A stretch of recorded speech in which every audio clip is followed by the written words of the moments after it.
Okay, so our next speaker is Sandra Waxman, who's going to talk to us about linking language and cognition. Hi, good morning. Good afternoon by now. Can everybody hear me okay? It sounds extremely loud to me. Are you all right? It's fine? Okay. Okay. Well, it really is a pleasure. It's my first time in this town, and it's my first time in this conference, and I can already see how really awesome it is that there's this rich conversation about different kinds of work. And I'm looking forward to that conversation about the work I'll present for you today. And I'll just foreshadow by saying that the invitation came at an auspicious time for me and for my lab because we are dyed-in-the-wool behavioral psychologists. We study infant behavior and make inferences about the infant mind. But most recently, and after me putting up quite a fuss, one of my advanced graduate students has convinced me that what I need to do is start looking under the hood and not just at infant looking time. And so we're in the process of designing some studies to get at some questions that are raised from the behavioral evidence. And so I obviously won't present any pilot neuro data to you. It would be silly because it's pilot and you're the experts, but I would love to get your interpretations, among other things, of how to best go about this in conversation afterwards, or also conversation in the meeting itself. Okay, so without further ado, the work that I'm going to describe today is motivated by questions about the origin and the unfolding of the human link between language and cognition. And now, of course, everyone in this room understands and believes that other animals have communication systems. It's ubiquitous. And that other animals can form categories and concepts and representations of some sort. The question is, what's different about the human system, which is a question that we heard about in the first talk, and how do we become the well-linked language and cognitive systems that we are today?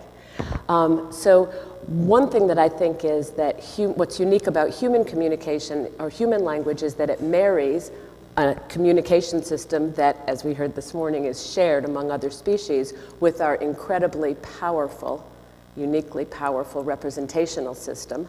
And by bringing these two together, what we gain is unparalleled flexibility and conceptual depth. And by flexibility, what I mean is something like this. If I come to you and I do an action like this, right? Or like this, it's underdetermined what I am referring to, or if I mean to refer. Let's imagine that I mean to refer. You might interpret it as referring to this scarf. I might mean it to show you the color bluish green.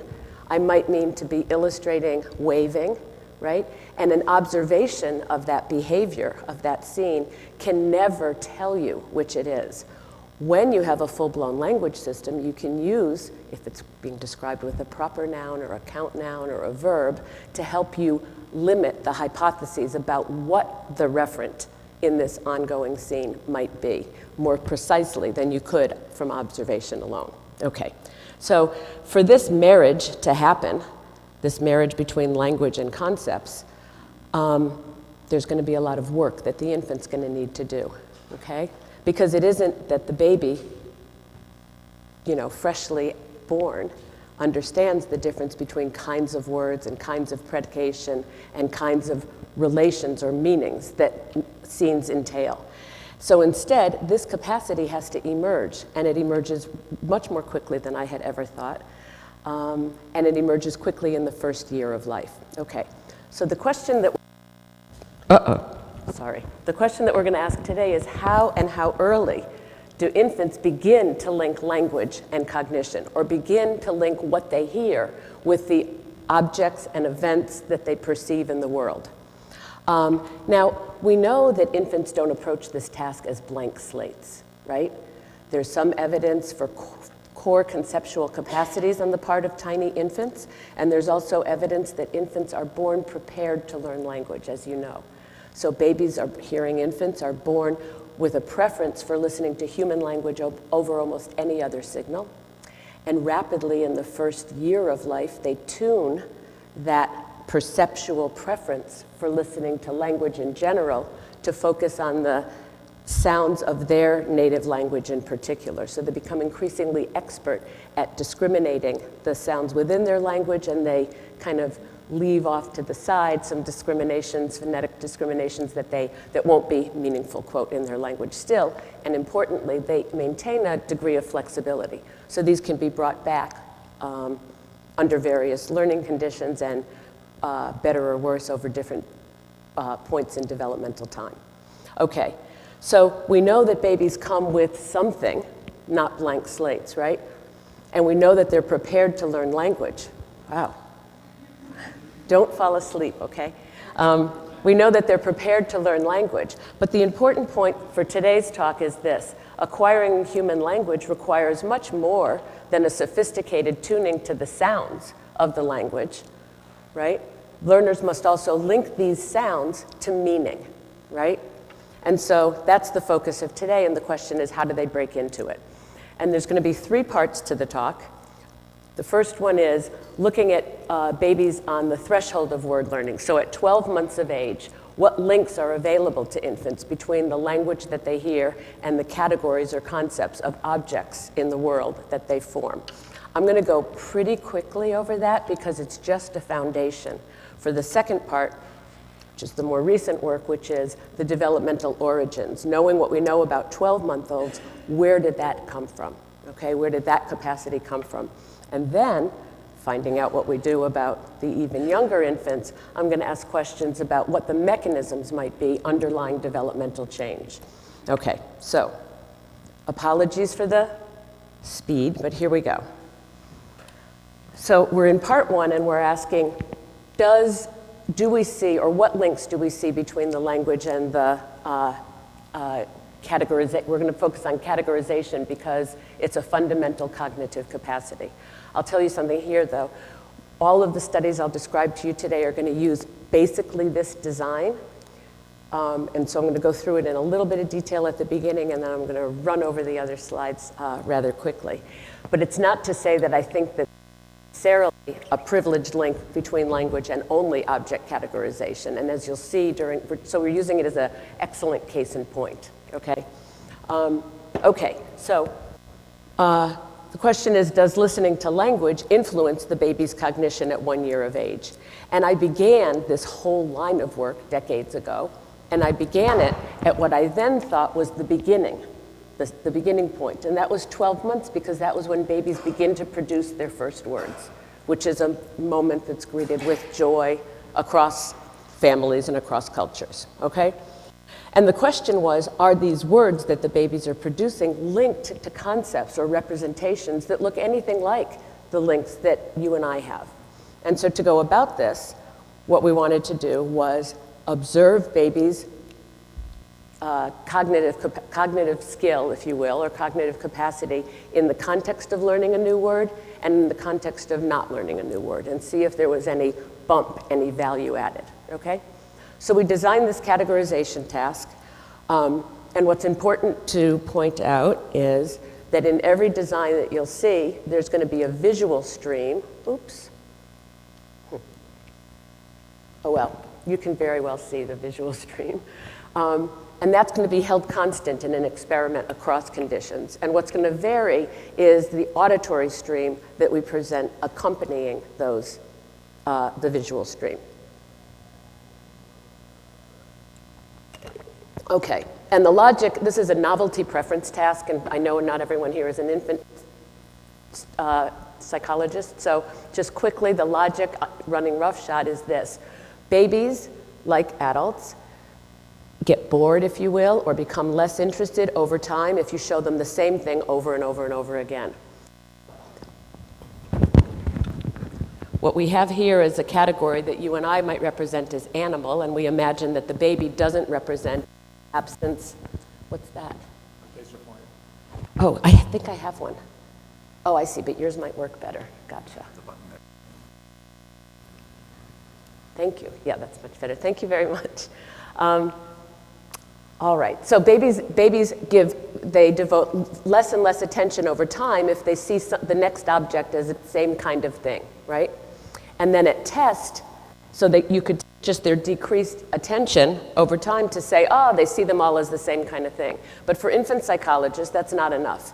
Because the baby could get bored or decrease her looking time just because she's sick of the task and wants to do something else. And so for that reason, we have a test phase. And in the test phase, they see a new member that they haven't seen from the now familiarized category and a new member from a different category.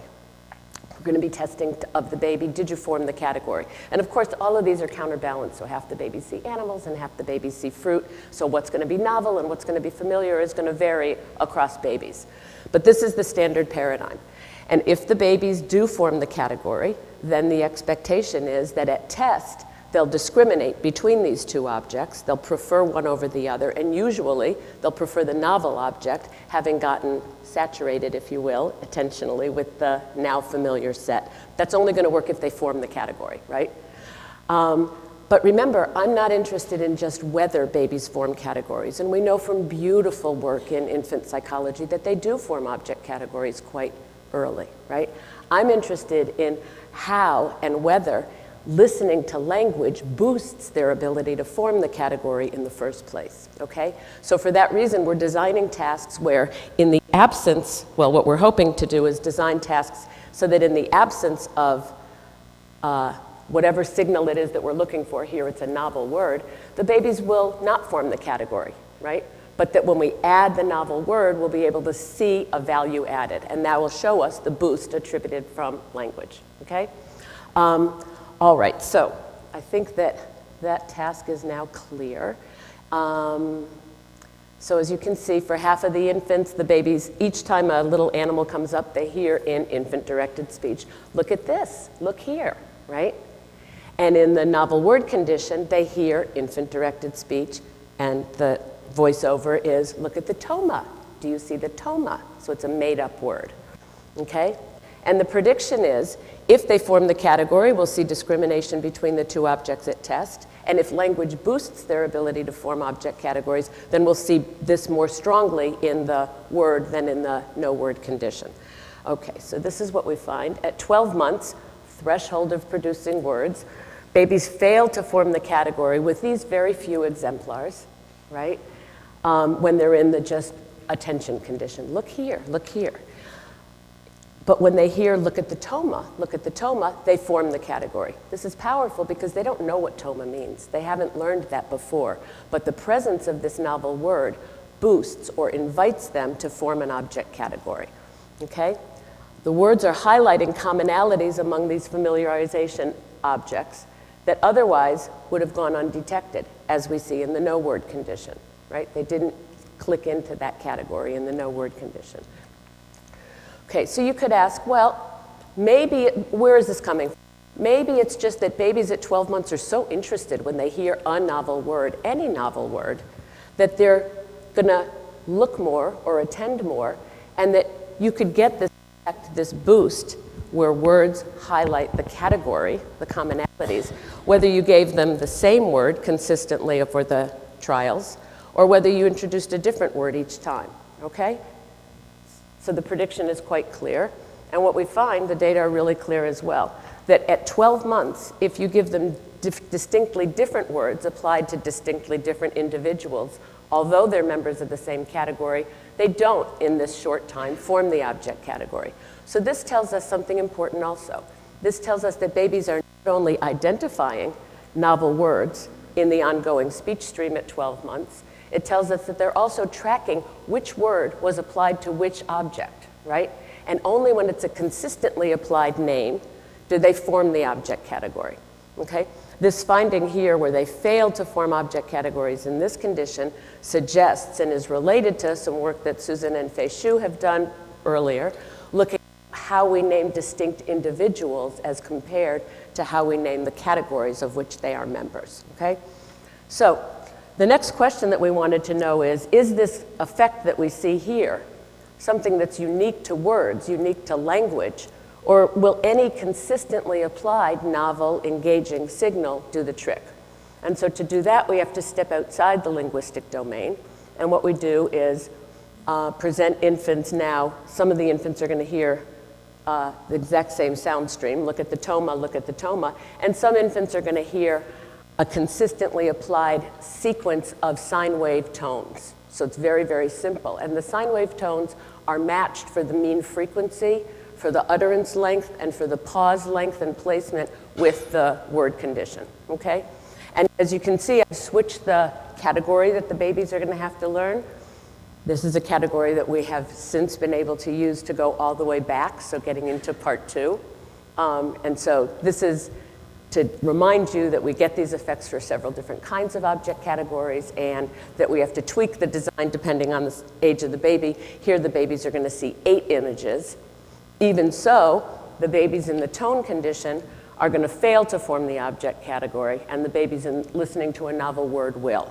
So it's not any consistently applied auditory signal that does the trick, right? It's got to be a consistently applied word. And we show that babies at 9 months who haven't produced their first words yet, but understand a few words, show this very same effect. There's something special about language. And there's a principled link between consistently applied words and categories, or finding the categories of objects in the world.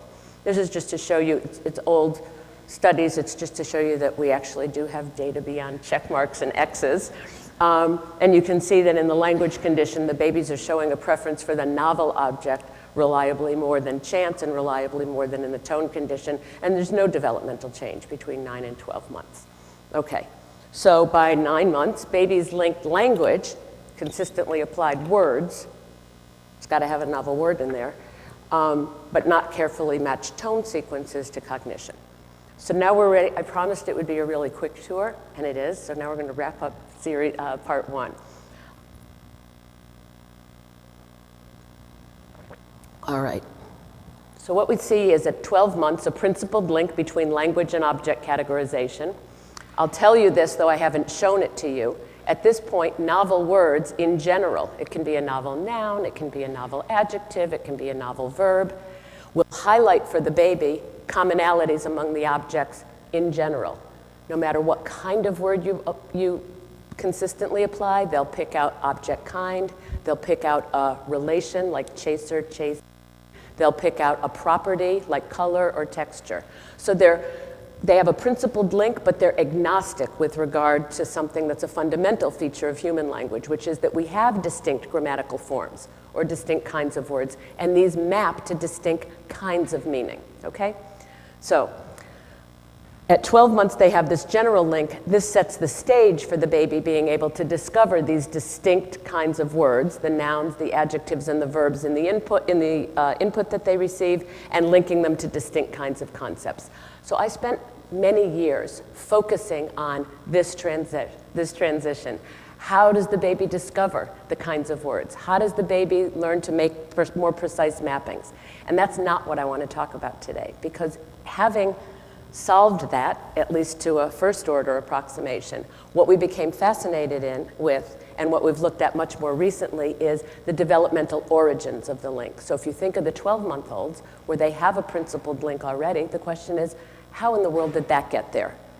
What's the developmental pattern that can explain how a baby gets from birth to that fancy capacity at age, rather sophisticated capacity at age 12 months? Okay, so here we're going to use the exact same design as I described to you before. All of the babies are going to see the same objects. They're going to hear language, or they're going to hear these reduced tone, sine wave tone sequences applied consistently with the familiarization objects. And then at test, we're going to look and see whether what they listen to has an influence on whether they form the object category, okay? And so what we see is, you know about the 9 and the 12-month-olds, we see that you're not infant psychologists, so I should say, I actually was extremely wrong in my prediction of this experiment. I predicted that at 6 months, the babies would treat the words and the tones exactly the same. After all, the babies haven't begun, or at the time we didn't know that babies had begun to make some word to concept or word to object mappings. We now know that they do make a very, very few. This is lovely work by several labs, including Berkelson and Dan Swingley's lab. But it's a super fragile ability, right? Babies can succeed in looking at the shoe when there's a shoe in a cup if it comes over in their mother's voice, but maybe not if it comes over in a different voice. So it's a very fragile capacity, but it's fancy, right? They've begun to do something. We didn't know that then. And so what I thought was, whichever, either the acoustic signal would either boost or not boost, but that the language and the tones would travel together. And I was here wrong. Because what we showed was that the 6-month-olds showed the very same the very same pattern as the 9 and the 12-month-olds. So this tells us that language is having a principled and different effect than other interesting acoustic signals by 6 months of age. And so that led us to ask, well, could language boost infants' categorization, right? Here a stand-in for cognitive capacity, as early as 3 or 4 months of age. So first yes?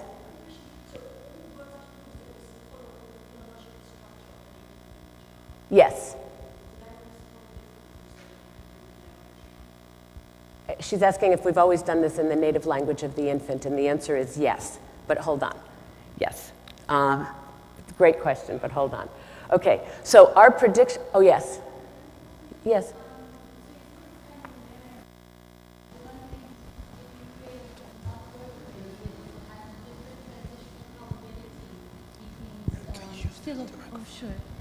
If you use a non-word that has a different transitional probability between syllables, if this actually invariance to mapping of the sound to the object actually still occurs. These are fantastic questions, and it tells me that you're already believing the effects that I mean to tell you soon. So I'm going to first ask, is it specific to language? And then we'll get into what features of language could happen. But there is very beautiful work looking at what counts as a word, using transitional probabilities, a sort of Jenny Safran kind of design to see if you can pick out a novel word from just the transitional probabilities, whether that counts as a better word in a word learning task than a part word, if you know the design I mean, and the answer is yes. It's better if it's a word, okay? So we know a lot about that word system. But let me get back to, please continue to interrupt me with the questions, but let me get back to what we looked at here. What we wanted to know is, we know that at 6 months, the babies look just like the 12-month-olds. We wanted to know whether 3 and 4-month-olds would do the same. And this is the dissertation of Alyssa Ferry, who was directed by me and Sue Hespos. And I told Alyssa, this isn't a good design, you know. You want to do your thesis on something that you're going to get a positive effect for. And I suspected that at 3 and 4 months, certainly language and the tones would travel together, whichever way they went.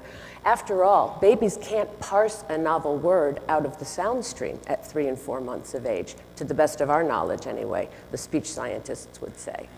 And moreover, at 3 and 4 months, babies seem to be extremely interested in the affective component of language, the soothing or the exciting regulatory components of language. But they don't seem to be engaged in a search for meaning or stand for relations from the language to the world. Okay? So I predicted, you know, we're going to just get these two traveling together, and where's your thesis? Let me show you a baby in this task, because I think it's really instructive to see. So this is a 3-month-old, and he's sitting on his dad's lap. What you can't see is that the dad's wearing those glasses that make it so that he can't see what's going on, but he can hear. And he's instructed, the dad, to keep the baby at the midline, which is a great thing about human bodies, because that's right in the center of your lap, so they know where that is, independent of being able to see the baby. This baby can hardly lift his head from his dad's chest, but here's what happens. This is a baby in the language condition. Look at the lodi. Do you see the lodi? It's look at the modi. Do you see the modi? Look at the lodi. Do you see the lodi?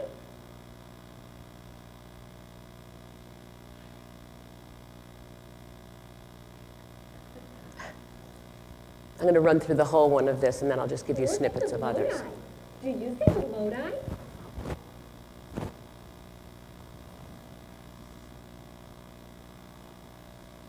Look at the lodi.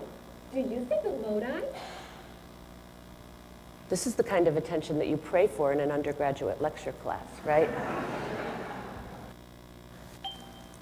Here's the test phase. We orient them to the center of the screen because here comes two different objects. One is a member of the old category and one is a member of the new category, but they're different than anything they've seen before. And what we're looking at is, over time, accumulated looking time, whether the baby spends more time looking at one than the other. It's an accumulated looking time measure. Okay. If we had time, I would show you a baby in the tone sequence. What's really nice, actually, I'll show you just a little bit about it because they really look the same. They smile in response to the tones.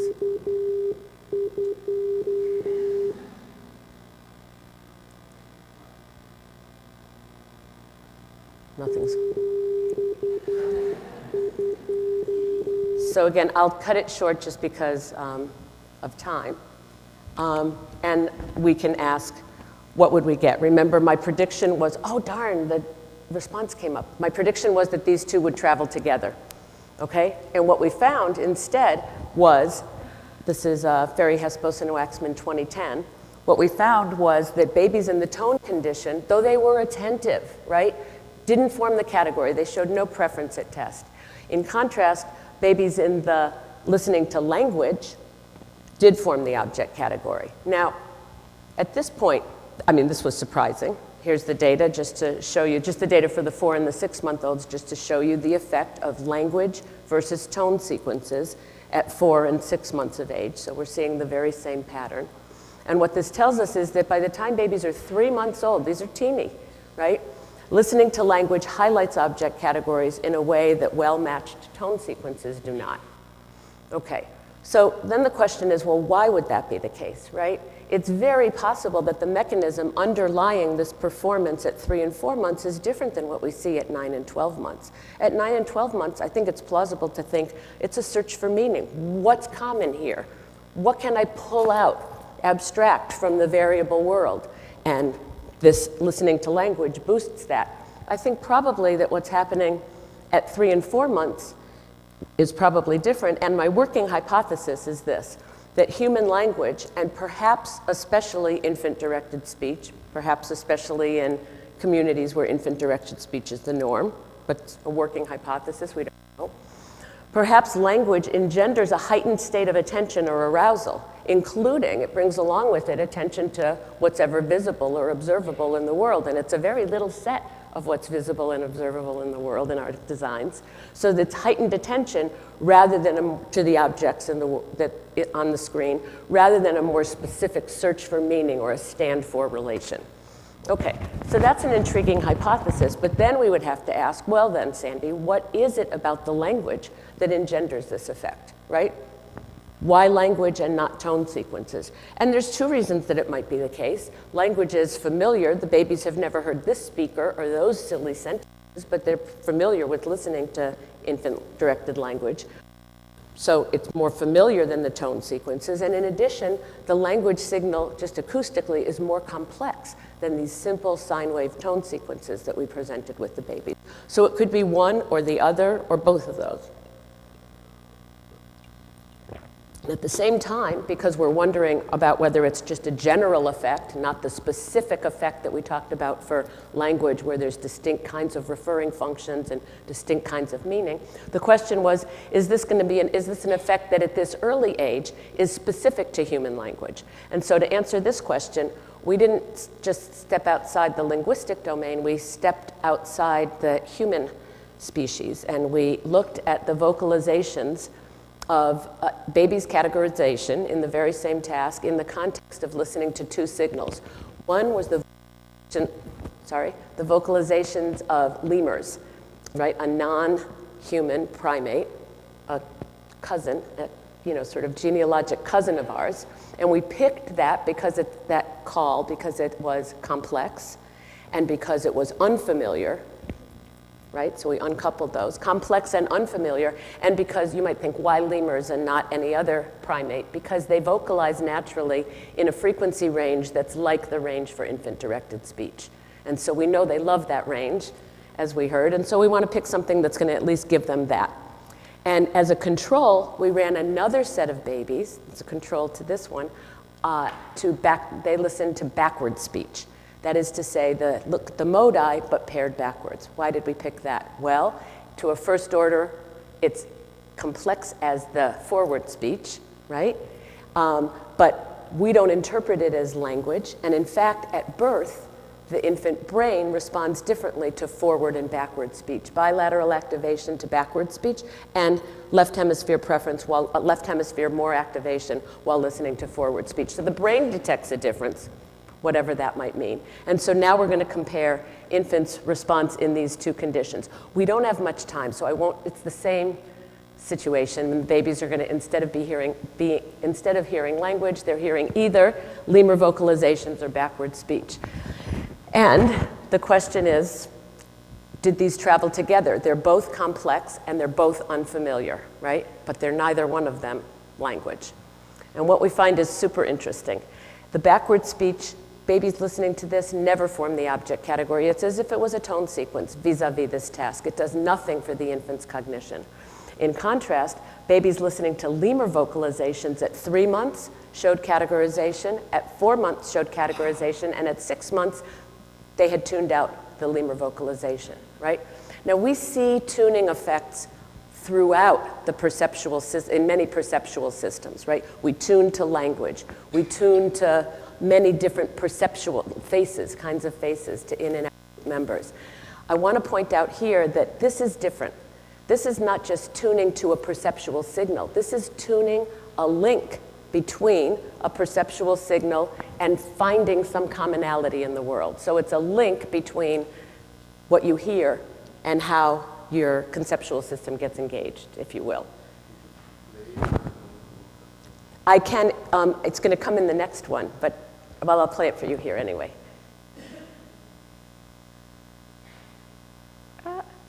It's shocking when you first hear it, so just be ready. I'm sorry. It'll come up in the next one. I may have just failed to activate that. Oh, I didn't finish giving you the results. Okay, so there's the results. At 3 and 4 months, the babies form the category in the context of listening to lemur vocalizations and fail in the context of backward speech. And this is, to us, was amazing, surprising. So there's something special about some signals. There is an initially privileged set of signals, but it's broader than human language, right?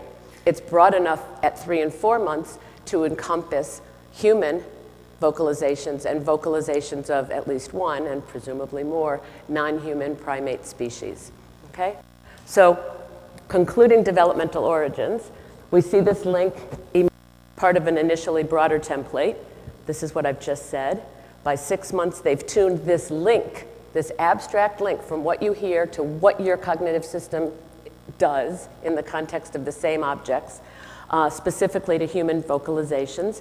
You could argue that this is adaptive, and I would agree. Infants are going to be increasingly devoting attention to the signals that will eventually carry meaning. They're only 3 and 4 months, so who knows what meaning it carries. And so that brought us to asking about why. What guides infants to establish these links, initially broad at the start, and what guides infants to tune these links as they become increasingly precise? Okay.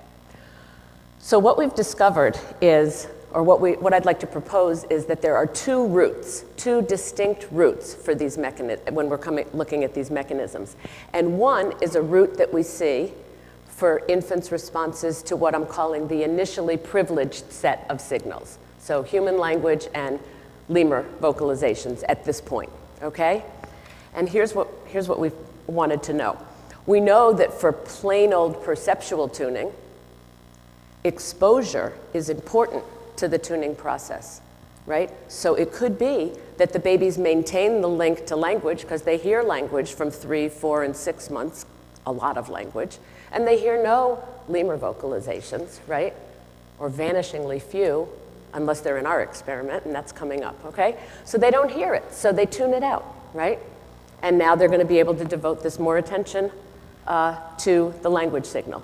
So in order to test that, what we had to do was recruit some tiny infants and add some experience. And I'm going to just point out that we added the experience in 2 ways. We're going to add some short-term experience, brief exposure, and some longer exposure.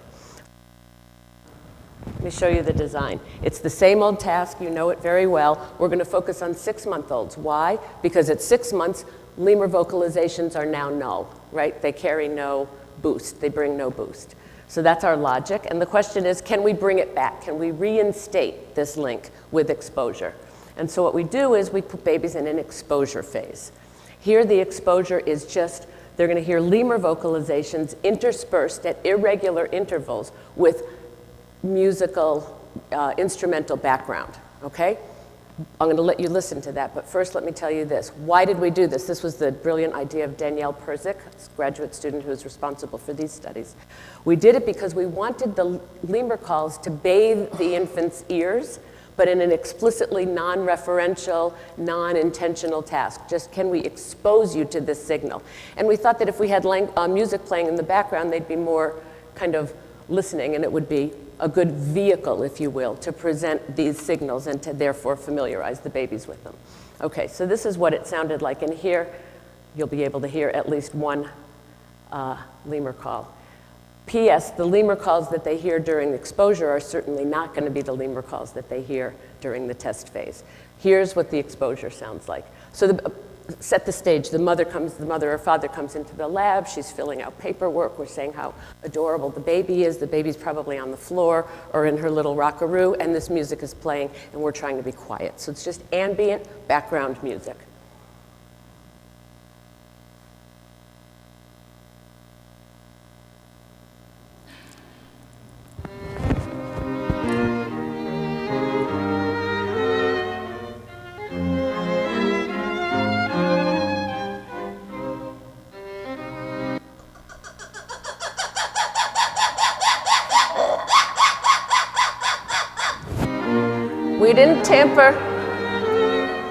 We didn't tamper with the vocalization. Some were short, some were long, et cetera, et cetera. Some were grooming calls, some were alarm calls. We just gave them 2 minutes of vocalizations to lemurs, 2 minutes embedded within a 10-minute loop that was filled with music. Okay. So that's important, that it wasn't referential, it wasn't seeming intentional. What we found was that when we exposed infants, remember I talked about that plasticity early on, when we exposed infants just to these 2 minutes in the lab, and then we brought them into the testing room, we presented them with the standard task, where had they not heard the exposure, they would have been null, and now what we see is a reinstatement, if you will. So, you know, I'm just really not good with this technology. So this is what would happen in a no exposure, what we've had in the previous tasks. This is the brief exposure. And what we wondered was, I've given away the store here, what we wondered was, is this just a priming effect, right? I mean, it could be that you could play anything in this funny little sequence of sounds that the babies are listening to, and that would boost their attention, and then categorization would come along for free. And we tested that in 2 ways. One, by changing the paradigm for the exposure, and 2, by running the same experiments with backward speech. Okay? So for brief exposure, they hear the stuff in the lab, you pop them into the testing room, voila, you see categorization. For the prolonged exposure, we found babies in our database who were 4 months of age. Why did we want them at 4 months? Because they still link lemur calls to categorization. Okay? And what we wanted to know is if during the period between 4 to 6 months at your home, your ears are bathed in lemur vocalizations, will you then come into the lab and show this effect? This is an important way to ask the question because we can't deprive them of human language, but we can systematically expose them to this otherwise unfamiliar signal. And we found lovely mothers and fathers who were able to do this. And we followed the sort of precisely tapered tuning schedules that we've seen in perceptual learning. I can answer questions about that. Importantly, by the time the babies came into the lab at 6 months, they hadn't heard a lemur call. One of these, the mothers tended to call it monkey music. The babies hadn't heard monkey music for at least 2 days, and usually it was 3. Okay, so we bring them back into the lab, and they show the effect as well.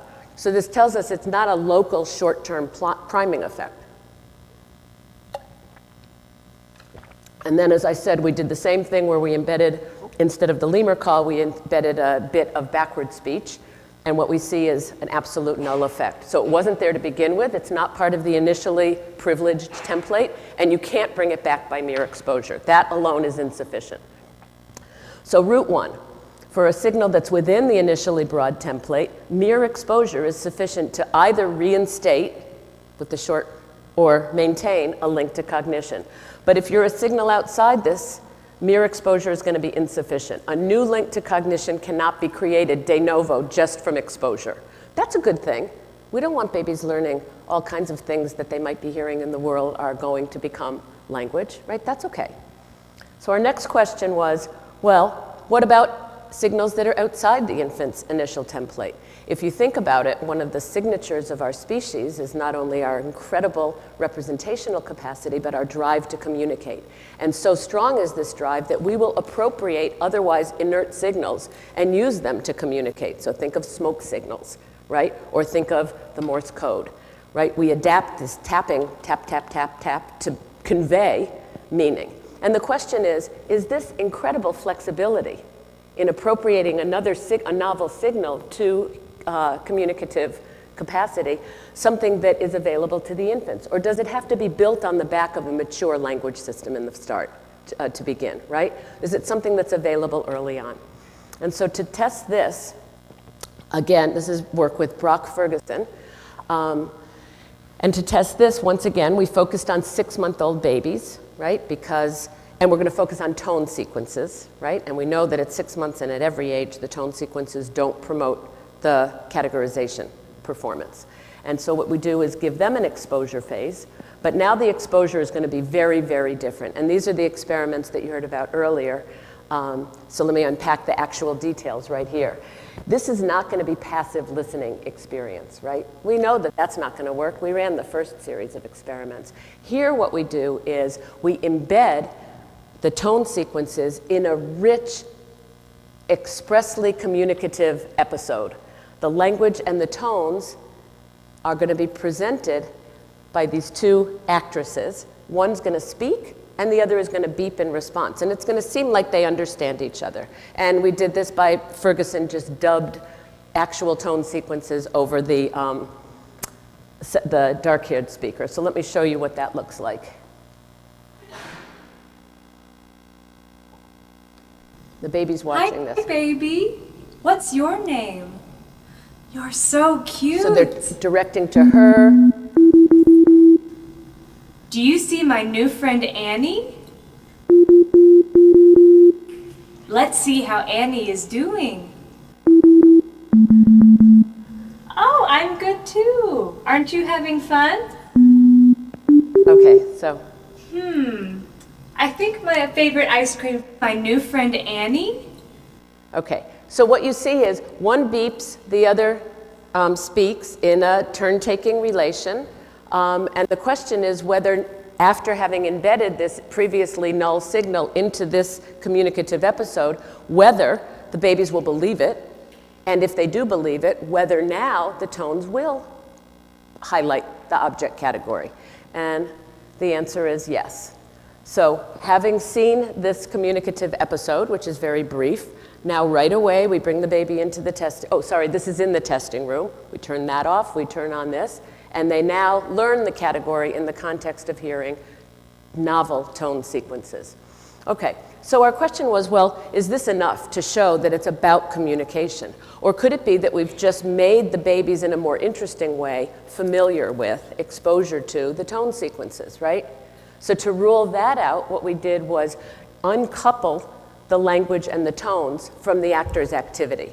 So they're going to hear exactly the same English phrases and exactly the same tone phrases, but it's not going to have anything to do with what's going on between the two speakers. So in our lab, we call this the Npr Experiment, or sometimes we call it brownies. And what it means is when, Alex and I are making brownies together, but NPR is going on. This is not produced by us. It has nothing to do with our interchange, right? That's a whole nother thing. So that's what we're trying to affect here. And doing that so that we can be giving the babies exposure, but separating it, uncoupling it from the communicative bit. So I'll show you.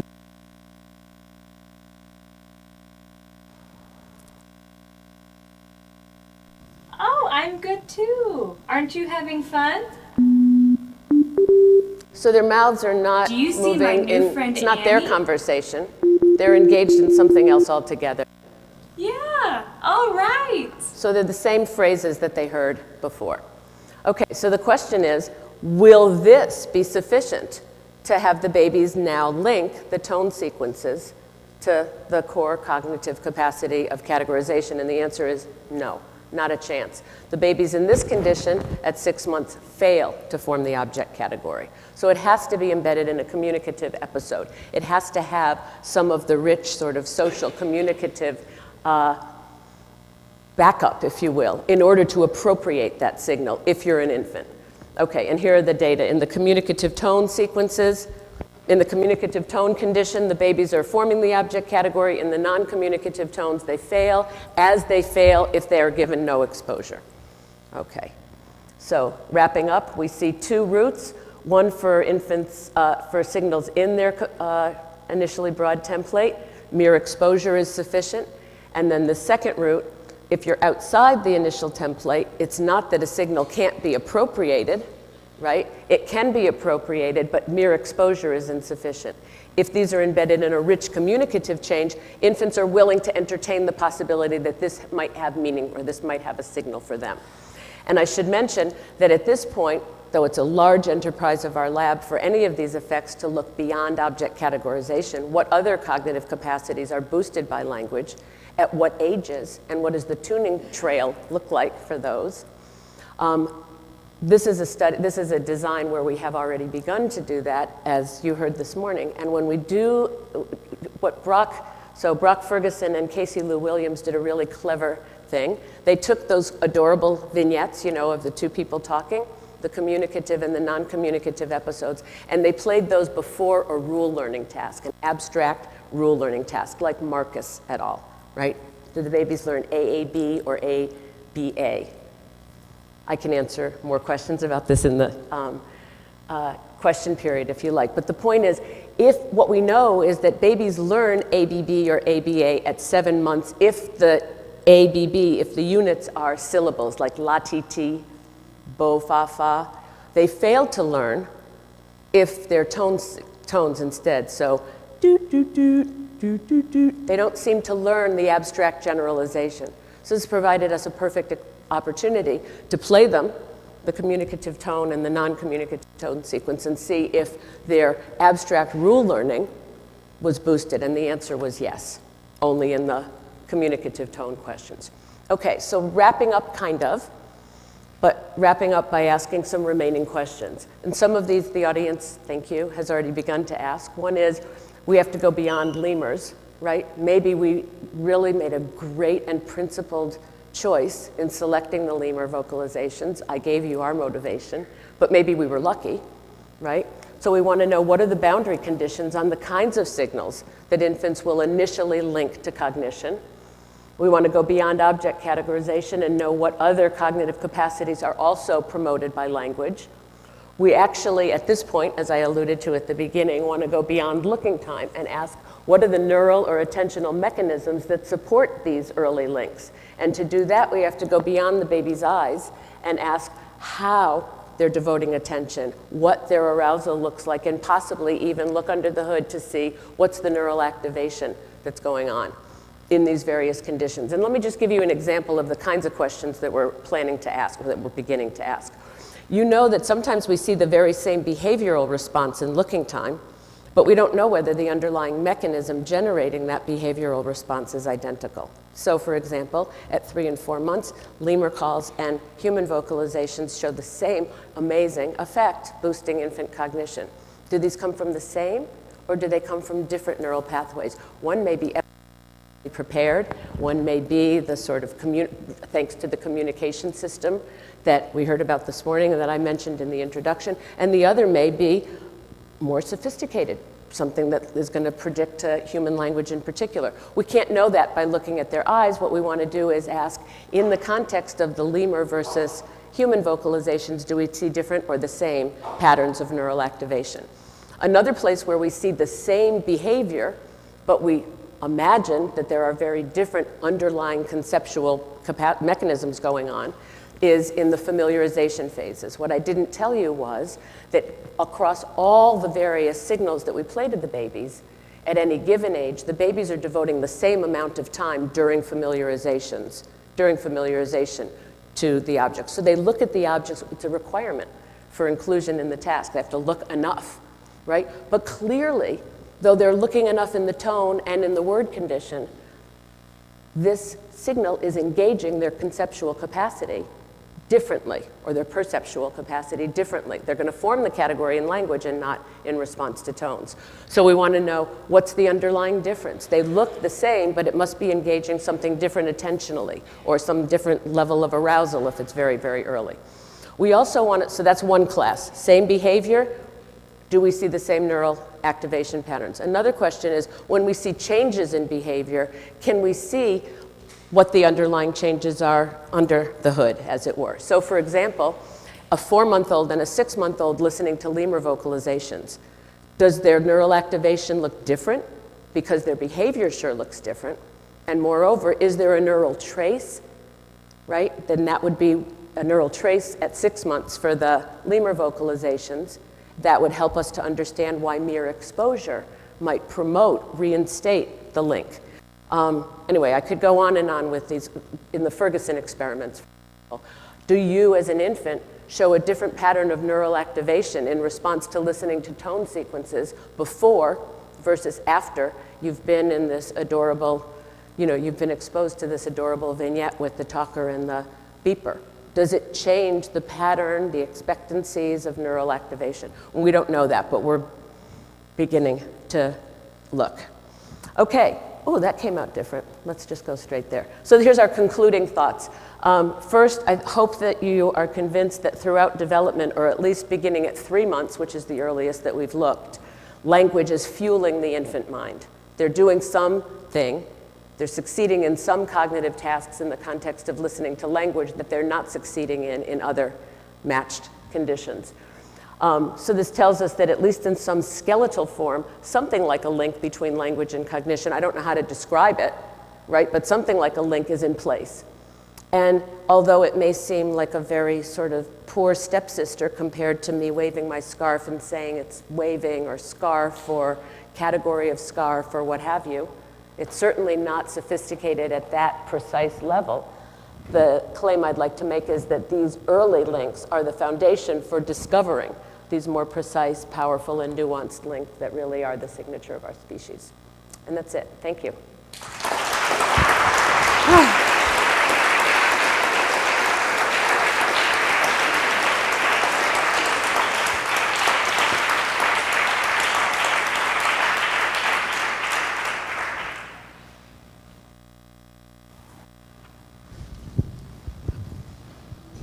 That was a fascinating talk. I wonder, all of the signals that you were using were acoustic, and you began with shaking your scarf, and I wondered whether or not things like gestures and also even touch produces anything resembling what you've just shown us. Okay, it's a great question. So waving the scarf is just an event, right? So we want to look for some signal that signals that event. And so the question is, although they don't all work, any evidence that you have that infants are influenced by listening to by language comes from the acoustic domain. And that's right. And so what we're looking at now, what's under investigation now in the lab, is whether these are going to be hearing infants, whether so is this a capacity that's about language writ large, or is it about some kind of tuning for the acoustic system toward language, right? Sure. So we're looking at hearing infants watching a signer. Watching a signer, yes. That's what I was thinking. Yeah, watching a person in American Sign Language. I'm not a signer. If you are, you can tell by what I do. The signer laughs at me every time. It's not even babbling, she says. It's just pathetic. But what the babies are going to hear is nothing. And what they're going to see is a signer who's going to give linguistic information. Would that I could. Right? She makes up a novel word and all this. This is in collaboration with Susan Golden Meadow and Diane Brentari. Diane is a linguist who's fluent in ASL, and Susan, of course, is, a psychologist who's fluent in signing and gestures and the like, and their links to cognition. Anyway, so that's what we're currently doing. And I can tell you only preliminarily what it looks like. But first I'll tell you that it's wicked hard. Or as we say on the East Coast, it's wicked hard. And the reason it's wicked hard is because our babies, our hearing infants, have the benefit of being able to take in continuous information in one modality without disrupting their visual attention, like you saw from the little babies that I showed you, to the whatever it is that they ought to learn, a rule, a relation, an object category. So the to integrate sign language, you need to divide your visual attention. Sure. So Sorry, they do look like they're learning in the sign condition. So the targets, of course, have been throughout visual targets, but you could imagine also having using gesture to categorize different sounds as well. That's right. That's right. Yeah, right. Flip the experiment on its head. So you wouldn't have to have the problem of, so they could be gesturing, and then that's a good idea. And they wouldn't have to divide their attention in a single modality. It's a really good idea. Really good idea. So far, what we see is that the babies do look like they're learning the category. The trouble is, or not the trouble, the beauty of it is the babies are spending a whole lot of time looking at the signer even when she's not signing. And this is about the expectations about turn taking and about social engagement.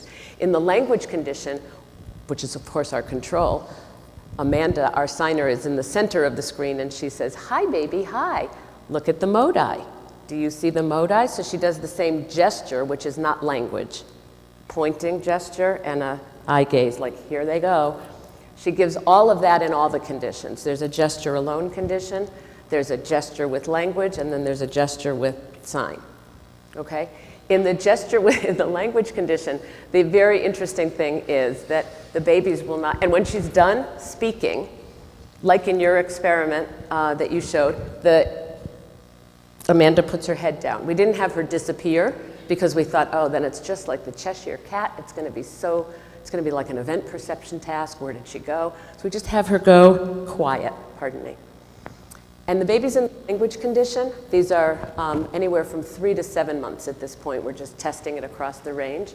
The babies in the language condition stare at the top of her head. They give vanishingly little regard to the object that she has pointed to. And we don't see this behavior in the sign or in the gesture alone condition, which is to say that by this time the babies have learned something very important about the turn taking and the expectations about communicating with others. They have an expectation. If you talk to me and I smile at you or whatever they do, you're going to talk back, and it's weird that you don't, and they just stare. They can't form the category because we haven't succeeded in getting them to even look at the silly little fish or dinosaurs.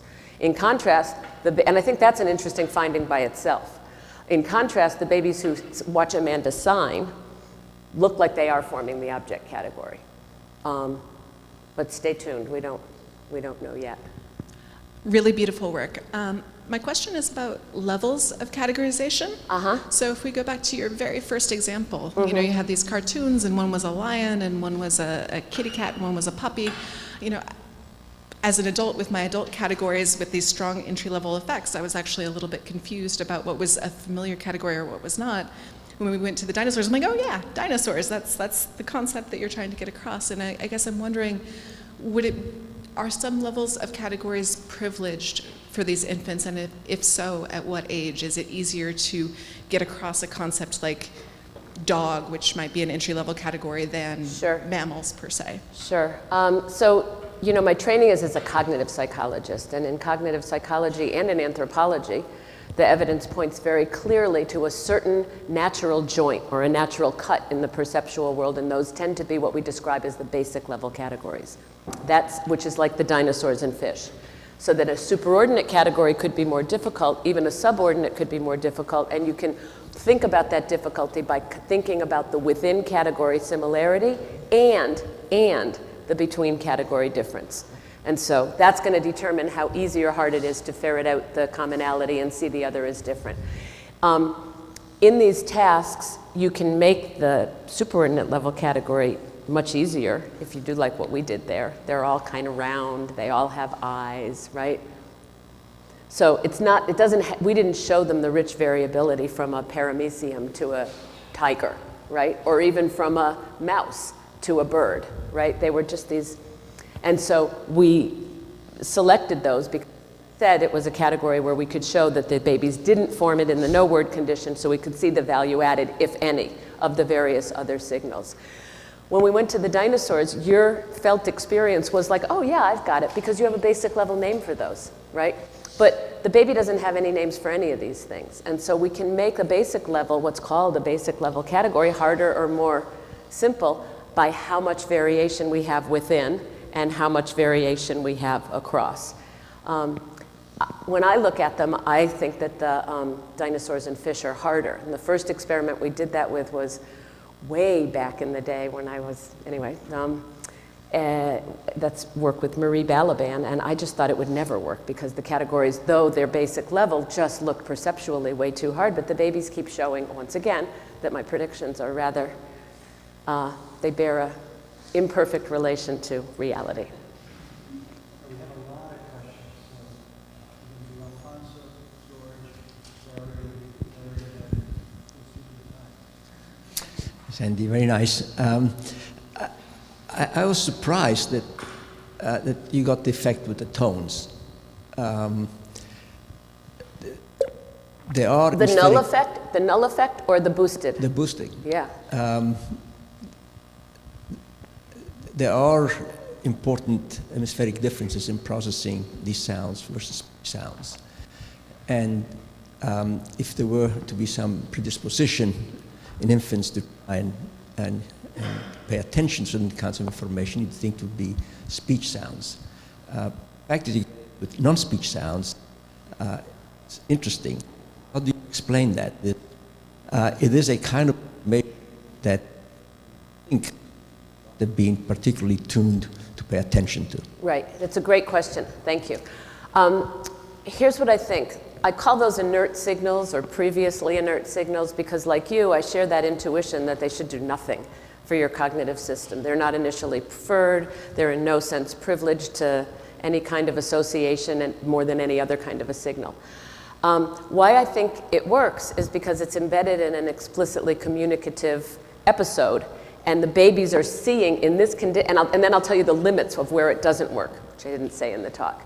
At 6 months, the babies see the person beeping in response to the other person talking. They see the turn-taking, the communication, and even the waving and beeping at the baby. And this seems to be enough to say, okay, well, so for the moment, I'm going to entertain the possibility that this could be like language. I don't know what the description is representationally, but it's like enough, or she understands it, so I should, right? And then that, having been put there, would let any signal come to this level. The question, though, is, wait, just before you follow, I share the intuition that this isn't as, quote, real as what happens for language or what happens when you, well, in any case. So one way to ask that is, how long-lived is that effect? And we haven't done that experiment. We did the prolonged exposure in the one, but not in the other. My prediction would be that it would fall away. But it bears asking. The other thing that I just want to throw in before, I promise, is that and this is a very important failure, I think, and it's this. At 12 months, the episodes boosted the babies at 6 months, right? We looked at babies at 12 months, and what's amazing and astonishing and to me perfectly understandable is that at 12 months, that communicative episode did not boost the babies to the level where they would form the object category. Now, why would that be? My interpretation is that by 12 months, they need to know more than it's a communicative signal. They need to know that it's a novel word. Remember the first study I showed you was no word, novel word. With no novel word, you could just be saying, oh, in which case it might not be the category. You might be saying, wow, or you might be saying, look at the time, let's call Granny, right? So the point is that by 12 months, there needs to be new information in the language signal, right? And it needs to be language-like. The reason I asked that question was I had the same comment that Mel had. If you were to show your conversation and one of the speakers would turn green, blue, green, blue, green, blue, as she, he is opening the mouth or whatever, then you ought to be able to get the same effect. Right. If not, then you have to argue that there's something specifically acoustic. Yeah. But it's not clear to me why there would be a specific acoustic Right, I effect. agree. And Yes. yeah, so it's very exciting, but So yeah, it- some but interesting still- next steps. Thank you. Can I just answer it really quickly, or we should go on? Okay, but let me just put this one a little bit to rest. It's just the end of a parenthesis in the conversation later. It turns out that we've looked at, does it have to be a human? Does this conversation have to be two humans? And the answer is no. We haven't published that yet, but so at least we know that. A beeper can be a triangle bumping up and down, right? And they'll take it if it's contingent and in relation to the other speaker. And it can even at 6 months be two beepers.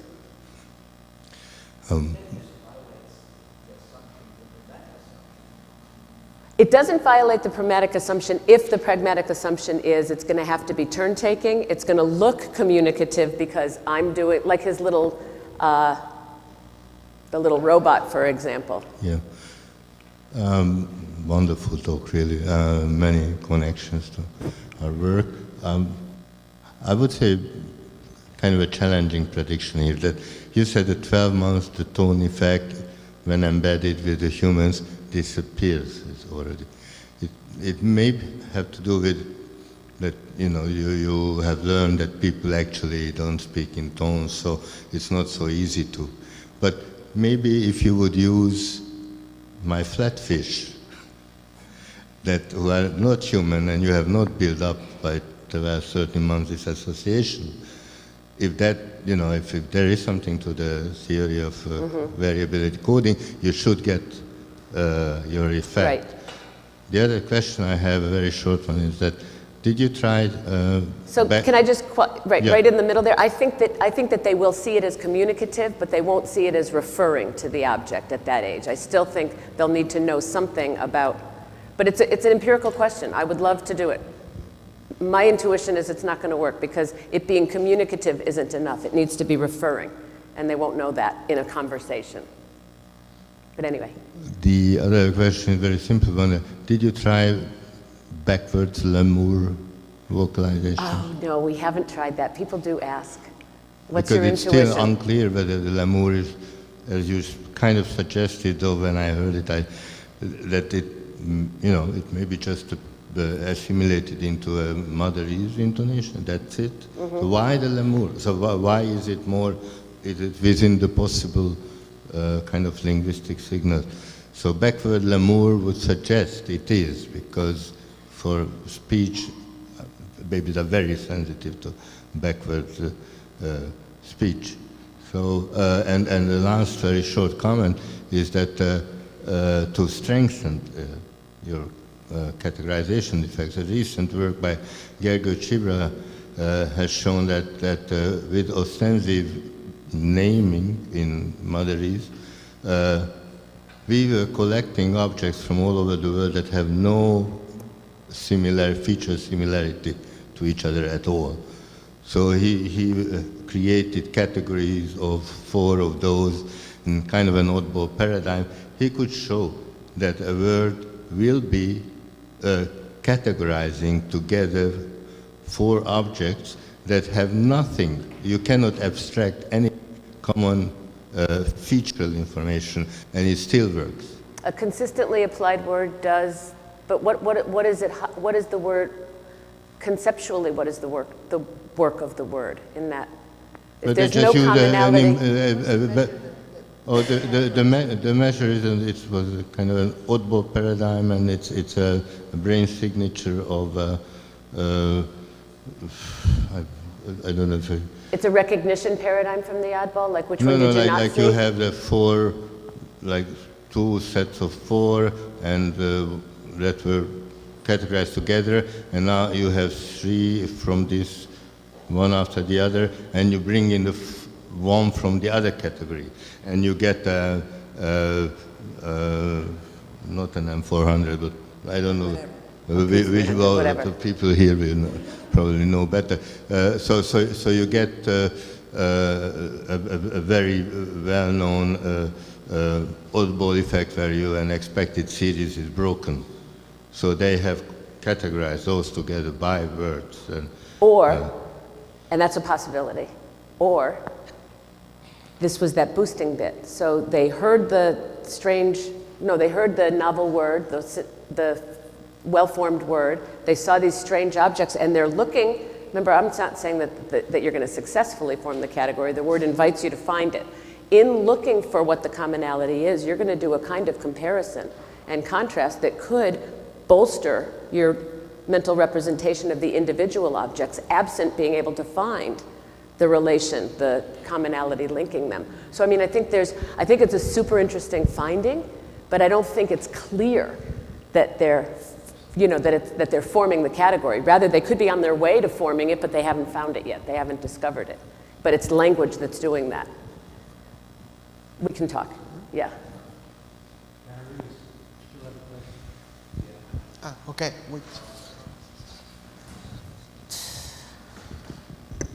Thanks, Andy, for a great talk. So one puzzle I'm trying to work out in my mind is what is the expectation that infants sort of come in with into the tasks with regarding the stimulus. So on the one hand, you can expect that they have some expectation about certain things perceptually being similar to speech or not. But given the flexibility, infants seem to be happy to learn language in an entirely different modality. At least that early expectation, for example, expecting speech can't be very specific. But then there's also this, I think to me at least, much harder to think about expectation about referentiality. And so it's puzzling to me that tones need to be embedded in this referential communicative context to work, but lemur calls don't. That infants can be exposed to them in the background, and those sort of keep working or start working. Right. So all of these effects are just at 6 months. Whether that would hold at 12 months is a different question, right? But so yes, at 6 months. So is it something about the lemur calls being perceptually more similar to speech? And if so, then what about backward speech? Because that seems to be perceptually even more similar to speech.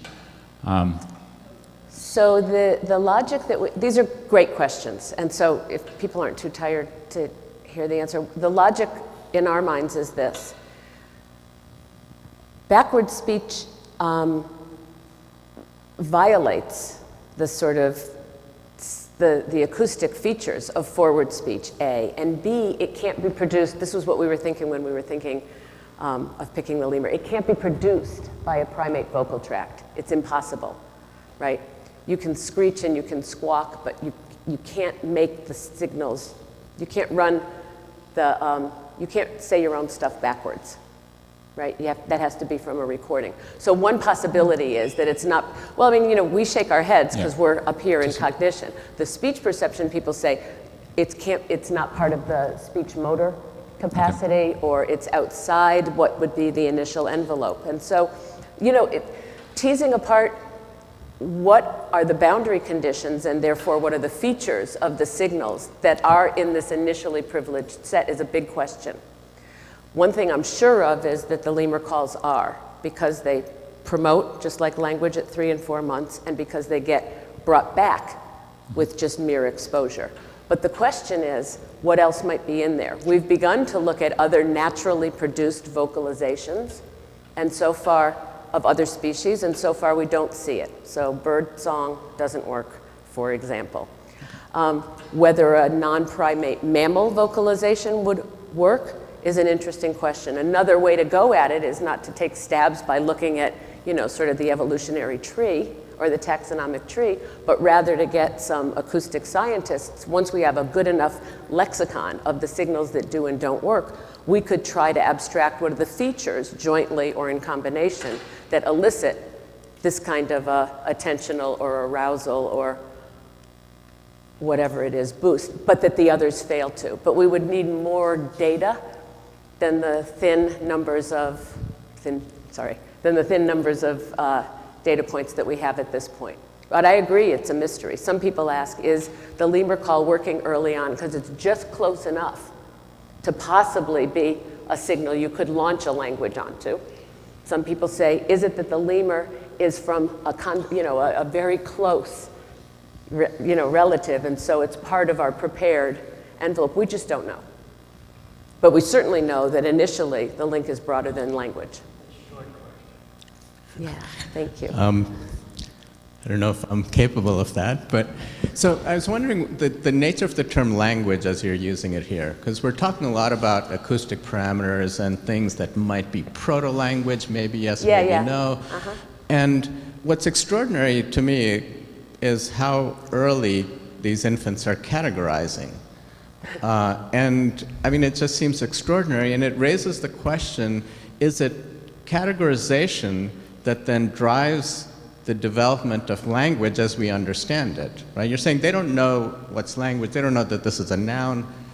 Could it be the case that categorization is prior to this, is what fuels this switch from some proto-acoustic set of parameters to language proper? That is a really great I'm so glad that you're now a developmental psychologist. That's a really great developmental question. And I could tell you quickly, because we're supposed to be ending, that my theory is that early on, it's this very broad attentional or arousal, attention to the environment that is beginning the process, but that it's an innate. I mean, the baby's never heard a lemur call, right? So this is something that the infant comes prepared with, a certain set of signals that will do this cognitive work for them, or will invite them to do the cognitive work. Because they're now in the context of linking, let's take it up to 12 months now. Now they're linking, I'm hearing a novel word, not just language, I'm hearing a novel word, I notice these commonalities. Now you're in a situation where you can do the inferencing that you need to do over the input. And the input will be the linguistic input, the sentences that you're hearing. And if you pay careful attention to the input, now that you're at 12 months, right, you can find the linguistic contexts that this word tends to occur in.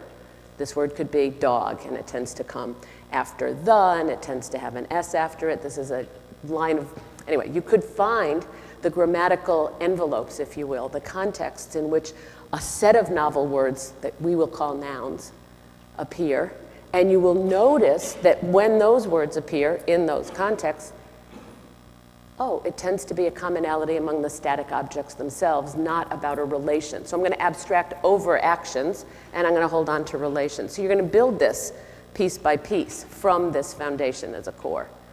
But you have to be listening to language in a more and more precise way and trying to recover meaning, the different kinds of meaning. This is the signature of our life. Like that I could talk about flying or I could talk about the airplane, right? From the same scene. That they are going to be able to, from that input, then pull apart the grammatical categories. Maybe it's innate that maybe they're Chomsky's baby, right? They're going to come expecting nouns and verbs, but they don't know if they're going to be born into Italy or Boston, or to, Beijing.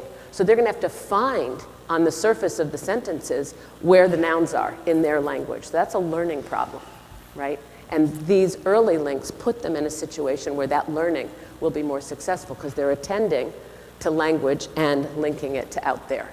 And so then it's going to be, this is my gesture for Quine's working his way up the triangle. You're going to get a little more precise about these are the contexts in which we hear words like that. It tends to refer to individuals, not exclusively. It could be freedom if it's a noun, right? Tends to refer to individuals and to categories, kinds. This is a situation where it refers not to the kind because I have to abstract over different objects and notice that it's about the relation or the action. Yeah. Well said. I have to stop. Thank you very much. No. Thanks for your questions.